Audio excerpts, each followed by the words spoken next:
সার্জিস, জান যদি পছন্দ হয় তাহলে তোমার এই আঙুলের ছাপ আমাদের এই কাগজে দিয়ে দাও, আর পুরা জমি সব আমাদেরকে অর্ধেক দামে দিয়ে দাও। না তারেক সাহেব, আমি এই জমিগুলো বিক্রি করতে চাই না। এই জমি থেকে উৎপাদনে আমার সংসার চলে। আপনি দয়া করে আমাকে মাফ করে দিন এ বিষয়ে। বাজে কথা বন্ধ করো রিজভি, এইভাবে মানবে না। ওর হাত ধরো এবং আঙ্গুল দিয়ে জোর করে ছাপ নাও। এদিকে দাও, আঙ্গুলের ছাপ দাও, ছাপ দিয়ে দাও। তারেক সাহেব, আমার সাথে এরকম জুলুম করবেন না। এটা তোমরা আমার সাথে ঠিক করলে না।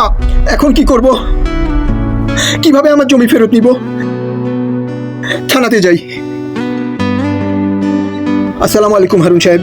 কি কাজ তোমার? আমাকে জলদি বলো, মিটিংয়ে যেতে হবে।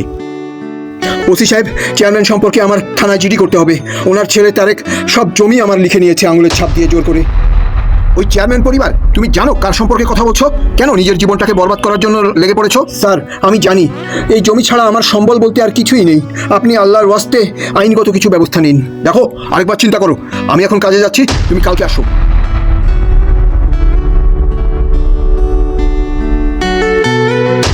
ইয়া আল্লাহ, এই গরিবকে তো কেউই সাহায্য করছে না। তুমিই সাহায্য করে দাও। কি হয়েছে সার্জিস? পেরেশান লাগছে? সব ঠিকঠাক আছে তো? কি বলবো ইউনুস সাহেব, এই দুনিয়ায় গরিবের জন্য কেউ নেই। কিন্তু হয়েছে কি সার্জিস, বলবে আমাকে? ওই যে তারেক আছে না, চেয়ারম্যান সাহেবের ছেলে, জোর করে আমার কাছ থেকে সব জমিন লিখে নিয়েছে। আমি পুলিশের কাছে গিয়েছিলাম, তারাও আমাকে সাহায্য করলো না। পেরেশান হয়েও না সার্জিস, আমি চেয়ারম্যান সাহেবের সাথে কথা বলছি। সালাউদ্দিন, তুমি হাসনাতের কাছে যাও আর গিয়ে বলো যত দ্রুত সম্ভব আমাকে জমিগুলো সব লিখে দিতে। জি ইউনুস সাহেব, বসুন। তারেক বাবা, তোমার আব্বু কোথায়? ইউনুস সাহেব, আব্বা তো একটা কাজে ঢাকা গিয়েছে। আপনি আমাকে বলুন কিভাবে সাহায্য করতে পারি। তারেক বেটা, তুমি সার্জিসের সাথে কাজটা ভালো করোনি। তোমার এমনটি করা উচিত হয়নি। দেখুন ইউনুস সাহেব, আপনি এইসব মামলার মধ্যে আসেন না। আমি আপনার অনেক সম্মান করি। অন্য কোনো বিষয় থাকলে আপনি কথা বলতে পারেন। আচ্ছা ঠিক আছে তারেক, তুমি আমার সাথে চলো, এক জায়গায় নিয়ে যাব।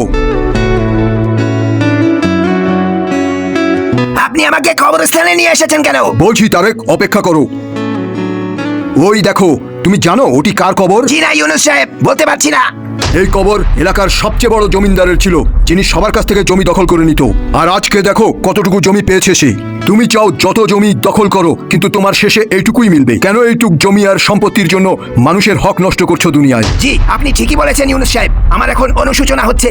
এ যাবৎকাল আমি যত গরিবের জমিন দখল করেছি, আজকে আমি সব ফিরিয়ে দেব। চলুন ইউনুস সাহেব। অর্ধেক দুনিয়া শাসন করনেওয়ালা আজম সিকান্দার মৃত্যুর সময় বলেছিলেন, আমার হাত দুইটি কাফনের বাহিরে রেখো, যাতে মানুষ বুঝতে পারে অর্ধেক দুনিয়া শাসন করনেওয়ালা এখন খালি হাতে চলে যাচ্ছে। আমাদের উচিত জমিনের উপরে হুকুম চালানোর থেকে মানুষের মনকে জয় করা। আমার মেসেজটি পছন্দ হলে অবশ্যই বন্ধুকেও শেয়ার করে জানিয়ে দিন। ধন্যবাদ।